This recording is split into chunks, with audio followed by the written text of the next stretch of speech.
સમાચારોની શરૂઆત કરીએ। અમદાવાદની 10 થી પણ વધારે શાળાઓને બોમ્બથી ઉડાવી દેવાની ધમકી મળી છે, જેમાં સેટેલાઇટની રેડ બ્રિક્સ સ્કૂલમાં પણ ધમકી મળવા પામી છે।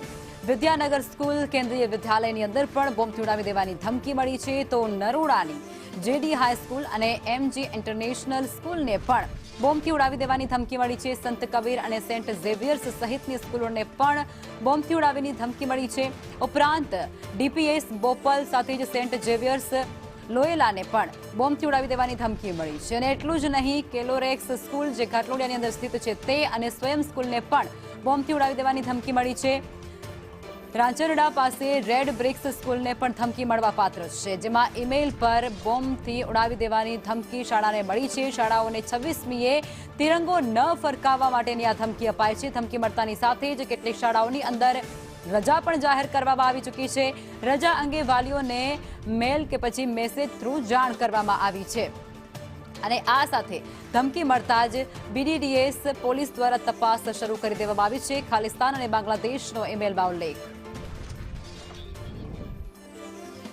વિદ્યાર્થીઓને રજા આપવામાં આવી છે અને સાથે જ બપોરની શાળા મુદ્દે હવે આચાર્ય અને સંચાલકો નિર્ણય લેશે તેવું ડીઈઓ દ્વારા નિવેદન આપવામાં આવ્યું છે।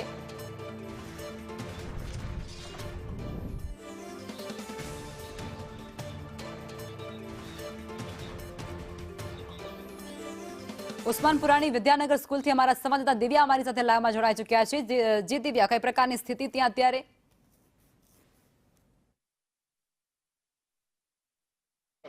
એકવાર ફરી અમદાવાદની 10 થી પણ વધારે સ્કૂલોને બોમ્બથી ઉડાવી દેવાની ધમકી મળી છે। ત્યારે જે સ્કૂલોમાં ધમકી મળી છે તે તમામ સ્કૂલોમાં ચેકિંગ છે તે હાથ ધરવામાં આવ્યું છે। સાથે જે મેલના આધારે સ્થાનિક પોલીસ બીડીડીએસની ટીમ સહિત તપાસ હાથ ધરી। જ્યારે કેટલાક વિદ્યાર્થીઓને સ્કૂલમાંથી ઘરે જવા તરફ કહેવામાં આવ્યું છે, સ્કૂલમાંથી છોડી દેવામાં આવ્યા છે। મહત્વનું છે કે કેટલીક સ્કૂલોમાં તપાસ છે જે ચાલુ કરવામાં આવી છે। જે તપાસ દરમિયાન કોઈ સંદિગ્ધ વસ્તુ છે તે મળી નથી, જેના કારણે પેનિક થવાની જરૂર નથી। પરંતુ હાલ જે વિદ્યાર્થીઓને અમદાવાદની ઉસ્માનપુરા ખાતે આવેલી વિદ્યાનગર સ્કૂલમાં પણ વિદ્યાર્થીઓને ઘરે જવા માટે કહી દેવામાં આવ્યું છે અને તપાસનો ધમધમાટ છે તે સ્કૂલમાં પણ શરૂ કરવામાં આવ્યો છે।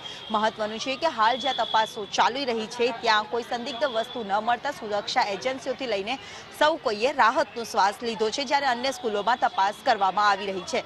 કેમેરામેન મનીષ વાણિયા સાથે દિવ્યા ચૌહાણ।